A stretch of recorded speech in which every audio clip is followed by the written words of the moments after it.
বছর ঘুরলেই লোকসভা নির্বাচন। সম্প্রতি 5 রাজ্যের বিধানসভা নির্বাচন দিয়েই দেশ জুড়ে বেজে গিয়েছে ভোটের দামামা।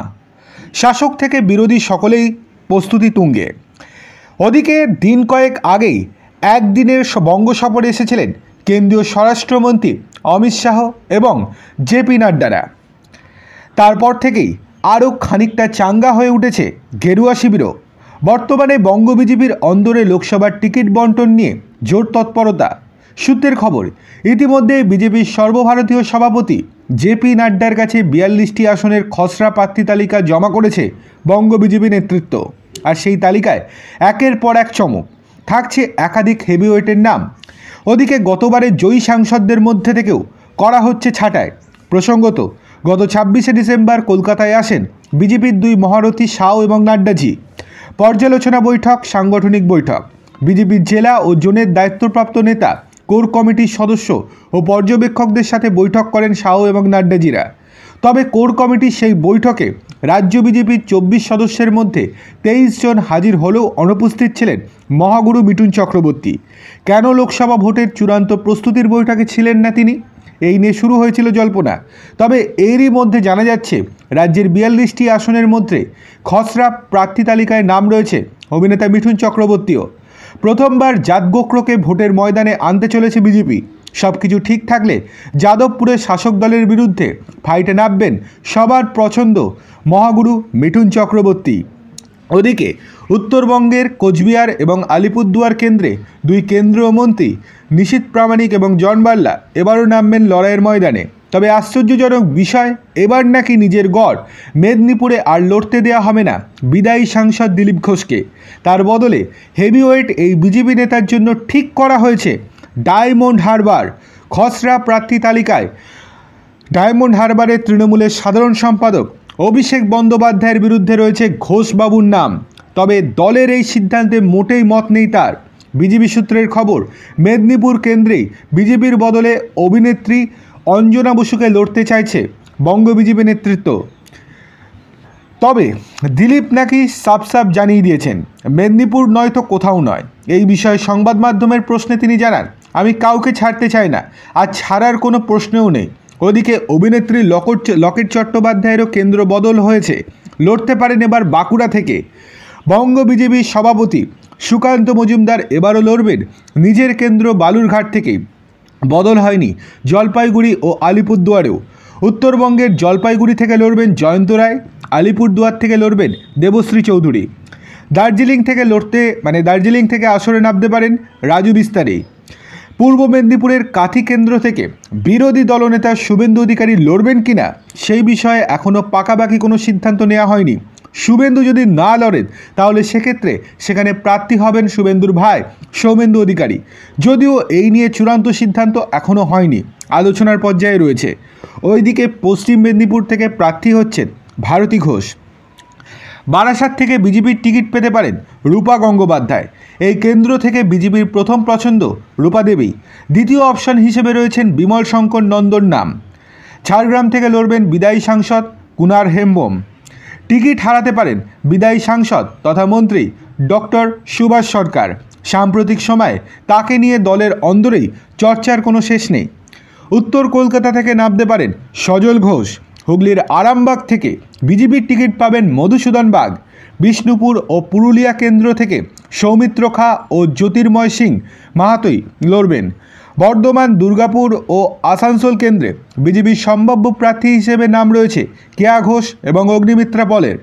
পূর্ব বর্ধমানে পরেশচন্দ্র দাস মাঠে নামবেন।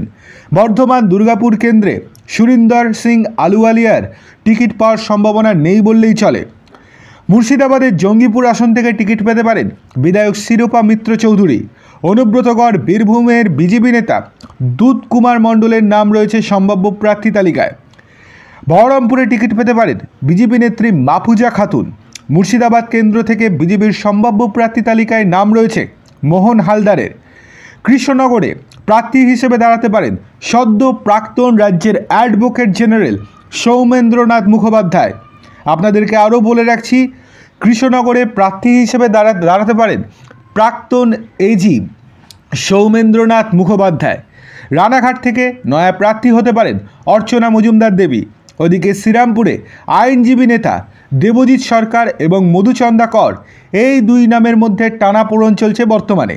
শোনা যাচ্ছে বসিরহাটে প্রাক্তন বিধায়ক তথা বিজেপি মুখপাত্র শ্রমিক ভট্টাচার্য দলের ফার্স্ট চয়েস।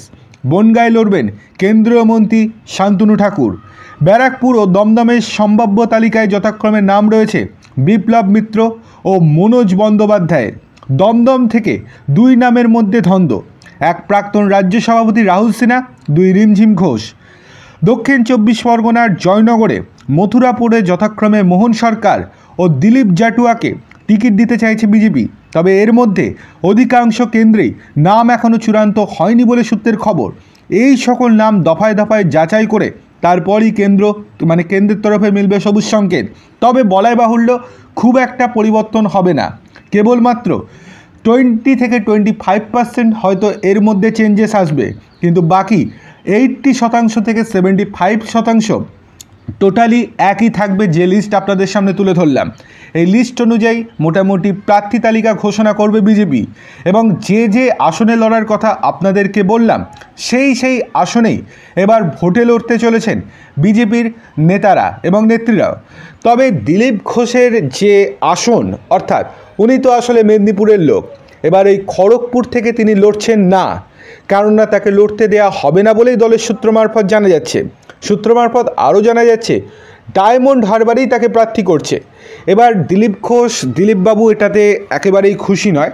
তবে বিজেপি নেতৃত্বের সঙ্গে হাইকমান্ডের সঙ্গে কথাও বলেছেন দিলীপ ঘোষ। তবে এখনও অবধি যেটুকু জানা যাচ্ছে, হাইকমান্ডকে খুশি করতে পারেননি দিলীপবাবু। তিনি যে যুক্তি দেখিয়েছেন সেই যুক্তির সঙ্গে একেবারেই সহমত পোষণ করেনি হাইকমান্ডের নেতারা। সেক্ষেত্রে হয়তো শেষ পর্যন্ত তাকে অভিষেকের বিরুদ্ধেই লড়তে হবে। আর যদি অভিষেকের বিরুদ্ধে দিলীপ ঘোষ লড়েন, তাহলে এটা হবে এই লোকসভা ভোটের পশ্চিমবঙ্গের মধ্যে সবচেয়ে হেভিওয়েট আসন। কেননা দুই দিকেই দুই যুযুধন প্রার্থী। দেখার বিষয় এই যে শেষ পর্যন্ত কে জয়ী হয়। মানুষ তো চাইবে অবশ্যই দিলীপ ঘোষকে ভোট দিয়ে জয়ী করতে, তবে শেষ পর্যন্ত ভোটের রেজাল্ট কী হয় সেই দিকেই নজর থাকবে গোটা রাজ্যবাসীর।